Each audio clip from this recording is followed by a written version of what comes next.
Your vacation isn't just calling, it's begging you to take it to Branson. Hi, and welcome to Mid-South Viewpoint. I'm Byron Tyler, and we're back for some more exciting time in the studios with Bot Radio Network, where we've been having a great time. When you come to Branson, you're going to have a great time. It's a place for family vacation, and we're here to help you plan that summer vacation that will create memories that'll last a lifetime. And so stay tuned for the next half hour. We're going to have a great time and some great sounds, like right now, New South Quartet. The studio is just full of that great quartet sound. New South Quartet's here. They're at the Grand Country, and what a place to be, guys. Thank you so much. Welcome to Bot Radio Network. Thank you. Thanks for having us, Byron. Thanks so much. Of course, that deep voice of Mark McCauley is no stranger to our bot friends. Mark, You can't be a quartet without a bass singer. Or a tenor.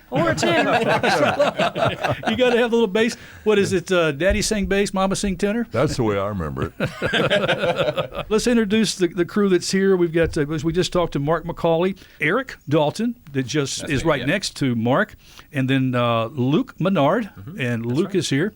And we also have Barry Arwood. Yes, sir. Barry, I think you're one of the newest members of the group, right? Yeah, I'm the new one. I joined the group back last July. It's been a lot of fun. The whole crew, everybody in the band, Mike, everyone's been really welcoming. It's been a lot of fun to join in. What was your initiation? Okay, I'm sure you didn't just join the quartet. He doesn't know yet. Am I allowed to talk about that? No. There's still more things to come. There's a secret code or something? No, I was very honored. The gentleman who was the lead singer, him and his wife decided to move back home so they could be a little bit closer to the family while they raised kids. And I came in and sang with the guys, and it really felt like we were a bunch of fifth graders just hanging out, enjoying cutting jokes. But it felt really natural, and I was very blessed. Our producer Mike gave me a call a couple days later and asked me if I'd be interested in joining, and I said absolutely. That's awesome. Gospel music, has that been a place in your hearts, in your family? Tell me about it, Eric. Definitely. I grew up in Mississippi, actually, and grew up in very much a church environment. And then so gospel music came very natural to me growing up. I moved away from home, did some other stuff, but it's really cool because we do a gospel show normally. It's not running right now, but it starts up in the fall.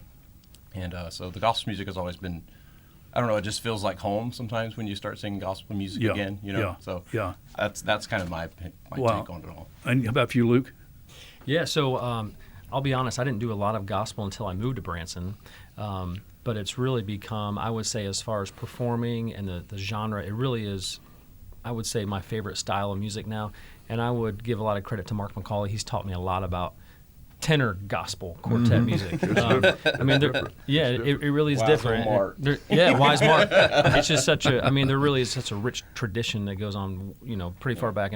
And so many people in Branson that come to Branson really appreciate gospel music, which makes it even better for us. Yeah. Mm-hmm. I mean, this is something that doesn't die, right, Mark? Gospel music, it gets in the soul of people, and it's been passed down. I mean, the history, the tradition. Of course, you've got the Gaithers and the Gaither sound, but gospel music goes way back. In the Ozarks, I would say, is probably some great music has come from. Yeah, it was all the same thing, really. I mean, it was on the back porch. It was country and it was gospel. People playing the gospel music right along with the country music. Yeah. I didn't even care for music until I heard my first gospel quartet. Really? My brother introduced me to a gospel quartet when I was 13. Yeah. And I thought it was the coolest thing in the world. Yeah. I was like, okay, bass singer's really cool. I've got to do that. But that's all I ever wanted to do. And of course, I sang with many quartets. Some of the Blackwood original, there's many Blackwoods, but I sang with one of the Blackwood, called the Blackwood Quartet. I sang with Wally Fowler, who originated the Oak Ridge Boys, and he was a big name in gospel. The height of my career was when I was a little kid. I was on the Gospel Singing Jubilee. Oh, really? With a group called the Singing Fowlers. Oh, my goodness. So my whole background was Southern gospel. Yeah. Well, it's funny. Back when I was growing up, back in Memphis, Tennessee, early morning around the 6 a.m. hour, 6:30, every morning there was a show called the Gospel Jubilee that came on local artists. You had the Lefevres. I mean, you had some incredible sounds early in the morning to start your day. Now, I don't think many cities get to wake up to live TV gospel music like they used to. And I remember interviewing Bill Gaither. I've interviewed Bill about 4 different times. on this show, and I remember him telling me that's what, got him as a young man listening to gospel music on the radio when he heard that sound, that quartet sound. So what is it like to do gospel on the stage in Branson? Just so you understand, we do all gospel on Thursday at 3 o'clock. And when I was raised up, a gospel concert was like an experience. It wasn't like a church thing, but it was an uplifting experience.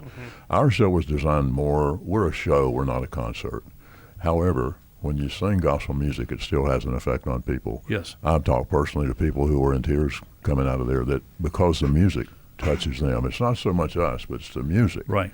And then on our regular show, we get to sing gospel music every night. We have a gospel segment. Yeah. I mean, I think it's a time where people need and want to hear about hope. Yeah. And gospel music provides hope. Oh, it does. And that's a good word there, Mark. And the Grand Country Music Hall is not just for good music. There's good food. There's everything. I mean, you can literally, we've talked about this, you can literally drive your car in the parking lot, park it, walk in, and leave a week later. Yep. And you've had the incredible entertainment. I mean, from water park to some of the best buffet and the food you can eat to some of the greatest shows and some of the comedy too, Yeah. Arcade. You even have like an all-inclusive package where you can stay and eat and do everything all in one thing, and you don't have to leave. People are thinking about coming to Branson during the summer.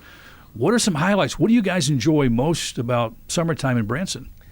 Obviously, we've got Table Rock Lake and Lake Taneycomo here, and a lot of the area has been built up around that. Yeah. And so you can do a lot of the water sports. There's a lot of places to do boat rentals. At the Grand Country, we actually have an indoor and an outdoor water park that they just did a 20,000 square foot addition to. Finalized it at the end of last summer. But we've got go-karts, 3 different courses for mini golf. There's anything under the sun that you could think of is happening somewhere in Branson. Right. Yeah. And it's just a lot of good down-home country feel to it as well. You guys? We're also open year-round, so we're the only theater in Branson that we don't shut down. You don't shut down? We're 12 months out of the year. Wow. We do in January when it's completely dead in Branson. We shut down just for 1 week, usually the first or the second week of January. Yeah. And then same thing in August when school starts back up. People usually aren't really on vacation, so we do the same in August. Right. We close for a week. Other than that, we keep going. So a lot of times people come up to us in January, February, and March, and they say, hey, how's your off season? You looking forward to doing shows again? And we say, we're still going.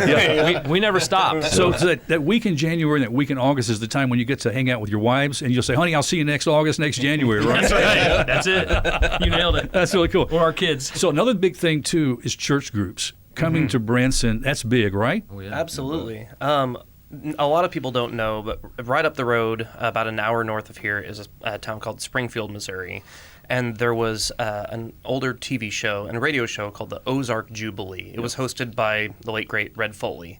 And especially with our gospel show, we feel like we get to carry a little bit of that tradition going through with just pure gospel music, the whole concert. Right. Like Mark mentioned, there is some of the original Blackwood family that still performs here in Branson as well. Right. There is a lot of gospel music in Branson, and we're very fortunate that we get to do a dedicated show that is just gospel for 2 hours. Wow. And then even during our regular variety show, we get to do gospel in that show as well. Wow, that's great. Can I ask you guys, could you sing something for us? Yeah. Oh, we haven't sang this in a while. Let's be good. Just do like a little... Some glad morning we shall see Jesus in the air, coming after you and me. Joy is ours to share. What rejoicing there will be when the saints shall rise, headed for that jubilee yonder in the skies. Oh, what singing, oh, what shouting, on that happy morning when we all shall rise. Oh, what glory, glory, hallelujah, when we meet our blessed Savior yonder in the skies. Yes.